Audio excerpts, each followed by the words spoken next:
वचन, प्यारा वचन, ईशो मसीह का प्यारा वचन, पाव को दीप को राह को रोशन, ये है मसीह का प्यारा वचन, ये है वचन प्यारा। परमेश्वर के धन्य नाम की महिमा हो। प्रभात मनन के सत्र 1970 में आप सभी का बहुत ही विनम्रता के साथ स्वागत करता हूँ। आइए आज का मनन के लिए हम पढ़ते हैं इब्रानी अध्याय 9 पद 7। पर दूसरे में केवल महायाजक वर्ष भर में एक ही बार जाता है और बिना लहू लिए नहीं जाता, जिससे वो अपने लिए और लोगों की भूल चूक के लिए चढ़ाता है। हम कल ये देखे थे कि पुराना नियम के समय में महायाजक को आराधना का सही अनुभव जो मिलता था, अधिकांश इस्राएल के लोगों को नहीं मिलता था। यहाँ आराधना का सही एहसास क्या है? परमेश्वर की उपस्थिति में उनके प्रताप और महिमा का अनुभव करते हुए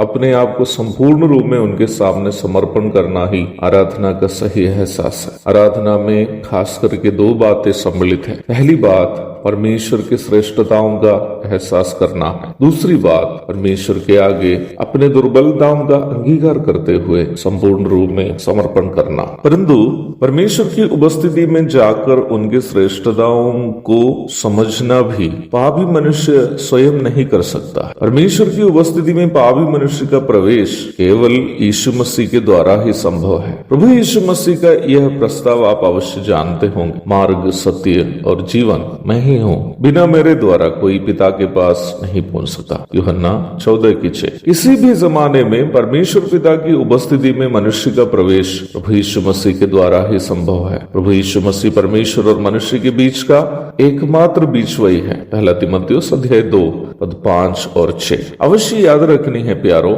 मिलाप वाला तंबू के आंगन में चढ़ाया जाने वाला बलि पशु परमेश्वर का पुत्र प्रभु यीशु मसीह का, जो मानव जाति के उद्धार के लिए पाप बलि हो गया, प्रतीक था। साल में एक बार भी क्यों न हो, महायाजक को परम पवित्र स्थान में परमेश्वर की उपस्थिति में उपस्थित होकर परमेश्वर के प्रताप और महिमा का एहसास करते हुए अपने आप को उनके सामने संपूर्ण समर्पण करने के द्वारा आराधना का सही एहसास करना हो तो लहू लिए बिना वो कार्य संभव नहीं था। इसलिए इब्रानी के लेखक बहुत स्पष्ट तरीके से कहते हैं कि बिना लहू लिए नहीं जाता।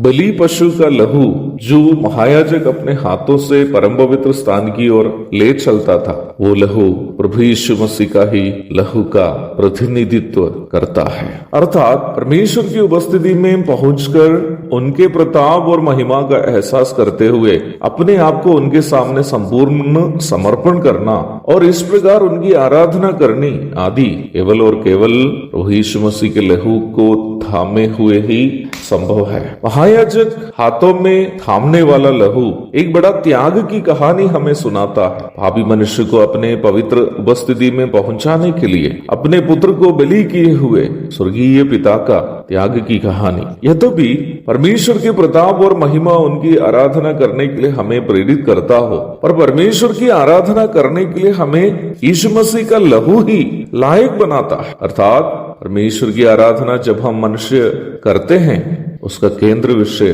प्रभु यीशु मसीह का प्रायश्चित बलि ही है, चाहे पुराना नियम के समय में या फिर नया नियम के समय में। अर्थात अपने आप को परमेश्वर के सामने संपूर्णता अर्पण करने हेतु हमारा सबसे बड़ी प्रेरणा प्रभु यीशु मसीह का त्याग ही है। परमेश्वर के पुत्र का त्याग हमें प्रेरित करता है कि हम जो कीड़े समान इंसान हैं, परमेश्वर के प्रताप और महिमा के सामने ऐसे समर्पण करें कि हम उनके बिना कुछ भी नहीं है, हम उन्हीं में ही है, वही हमारा अस्तित्व है, वही सब कुछ है। आज सुबह मैं कहना चाहता हूँ प्यारो, जब तक हम परमेश्वर के उस प्रताप और उनकी महिमा का स्वीकार करते हुए परमेश्वर को हमारे जीवन का सबसे महत्वपूर्ण व्यक्ति नहीं समझ पाएंगे, हम परमेश्वर की आराधना कभी नहीं कर पाएंगे, ना उनकी आराधना का एहसास कर पाएंगे। परमेश्वर से बढ़कर हम महत्व देने वाली कोई अन्य बात हमारे जीवन में यदि हो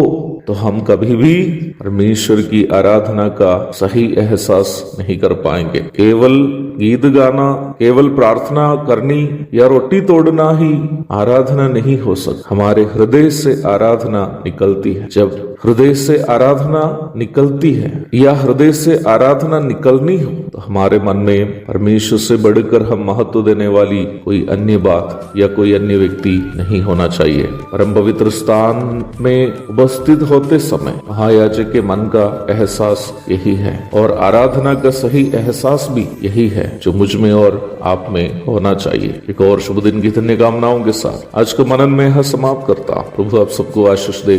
आमीन।